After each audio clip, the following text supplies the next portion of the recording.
ক্রান্তকে জামাই আদর করার জন্য এবার রীতিমতো ক্রান্তকে নিয়ে নিজের বাপের বাড়িতে গিয়ে হাজির হলো নীরু। হ্যাঁ বন্ধুরা, ভিডিওতে লাইক দিয়ে দেখতে থাকুন। যে মুহূর্তে কিনা ক্রান্তকে ডিসচার্জ করানো হয়, ঠিক সেই মুহূর্তে ক্রান্তের দলের অন্যান্য সদস্যরা ক্রান্তকে যখন গ্রামে ফিরিয়ে নিয়ে যাওয়ার জন্য হসপিটালে চলে আসে, ঠিক সেই মুহূর্তে নীরু বলতে থাকে যে, কী ব্যাপার ক্রান্ত, তুমি তোমার দলের সদস্যদেরকে এখানে কেন ডেকে পাঠিয়েছো বলো তো। অন্যদিকে মন্দিরা বলতে থাকে যে, কেন বারে, ক্রান্তদা তো অবশ্যই আমাদের সঙ্গে গ্রামেই ফিরবে তাই না, তাহলে তাকে নেওয়ার জন্য আমরা আসবো না, তাহলে কে আসবে বলো তো। অন্যদিকে নীলু বলতে থাকে যে, না ক্রান্ত আজ আর বাড়ি ফিরবে না, ও কিছুটা দিনই কলকাতাতেই থাকবে। অন্যদিকে ক্রান্ত বলতে থাকে যে, নীলু কলকাতাতে থাকাটা আমাদের জন্য কোনো মতেই সেফ না, তুমি সেই জিনিসটা বুঝেও কেন এরকম জেদ করছো, আমি তো সেটাই বুঝতে পারছি না। অন্যদিকে ক্রান্তকে নীলাঞ্জনা বলতে থাকে যে, জাস্ট তুমি চুপ করে বসে থাকবে, তুমি ভুলে গেলে কিন্তু এখন চলবে না যে আমি তোমার স্ত্রী এবং তুমি আমার স্বামী, তাই সেই সুবাদে আমি তোমার উপরে অধিকার বলিয়ে এতটুকু অন্তত বলতে পারি যে আগামী কিছুদিন আমরা এখানেই থাকবো এবং তুমি যেখানেই থাকো না কেন সেই জায়গাটা যে তোমার জন্য সম্পূর্ণরূপে সুরক্ষিত, এই জিনিসটা আমি নিশ্চিত করবো। অন্যদিকে এই কথা বলা মাত্র ক্রান্ত বলতে থাকে যে, তুমি ঠিক আমাকে কোথায় নিয়ে যাওয়ার কথা ভাবছেন তো সেটাই বুঝতে পারছেন, আমরা কোথায় থাকবো বলতে, কলকাতা শহরে সেরকম চেনা জানা বলে তো আমার কলকাতার মধ্যে কেউ নেই।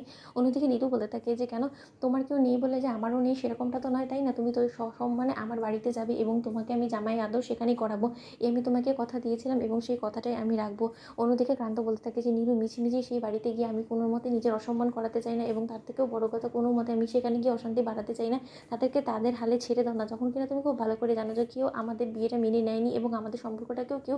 ভালোভাবে মেনে নেবে না, তো সেখানে গিয়ে শুধু শুধু অশান্তি বাড়িয়ে বা কী লাভ বলো তো। অন্যদিকে এই কথা বলা মাত্র রাই বলতে থাকে যে, না আমাকে যখন তুমি বিয়ে করেছো তাহলে আমার পরিবারের সকলের সঙ্গে তোমাকে অবশ্যই মুখোমুখি হতে হবে এবং তাদের সকলের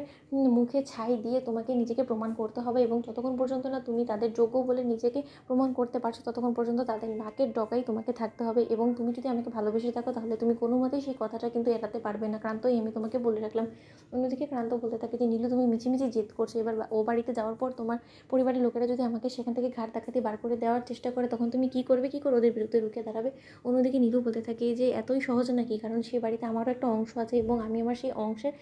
অধিকার ফলিয়ে আমি সেখানে তোমাকে নিয়ে থাকবো এবং সেই অধিকার ফলানো থেকে কেউ আমাকে আলাদা করতে পারবে না, কেউ আমাকে ঘাড় ধাক্কা দিয়ে বার করতে পারবে না, তাই তুমি নিশ্চিন্তে নির্দ্বিধায় আমার সঙ্গে সেখানে চলো। অন্যদিকে যখন সেখানে ক্রান্তকে নিয়ে যাওয়া মাত্রই নীলাঞ্জনা যখন দরজা ধাক্কাতে থাকে, ঠিক সেই মুহূর্তে রায়ের বৌমনি এবং দাদাভাই বলতে থাকে যে, আসছি আসছি। তখন রায়ের বৌমনি এবং দাদাভাই দরজা খোলা মাত্রই যখন নীলাঞ্জনাকে ক্রান্তর সঙ্গে দেখতে পাই, ঠিক সেই মুহূর্তে রায়ের বৌমনি বলতে থাকে যে, নীলু তুমি এখানে কী করছো। তখন নীলু বলতে থাকে যে, নিশ্চয়ই আমাকে দেখে চমকে গিয়েছো, চমকানোর তো সেরকম কোনো কিছু নেই, বাড়ির মেয়ে বাড়িতে আসবে সেটাই তো স্বাভাবিক, আর বাড়ির জামাইকে নিয়ে এসে যে ওকে বরণ করবে না, প্রথমবারের মতন আমাদের বিয়ের পর আমরা এই বাড়ির চৌকটে পেরিয়েছি, অথচ তোমরা কেউ উলু দিচ্ছ না, শাক বাজাচ্ছ না, সেটা কী করে হয় বলো তো। এবার কি সেই সব কিছু আমি শিখিয়ে দিব বৌমনি তোমাকে, তাহলে এখনও পর্যন্ত হাতে হাতে বসে আছে কেন বলো তো। মা কোথায়, মাকে ডাকো। ঠিক সেই মুহূর্তে রাইয়ের মা যখন সেখানে এসে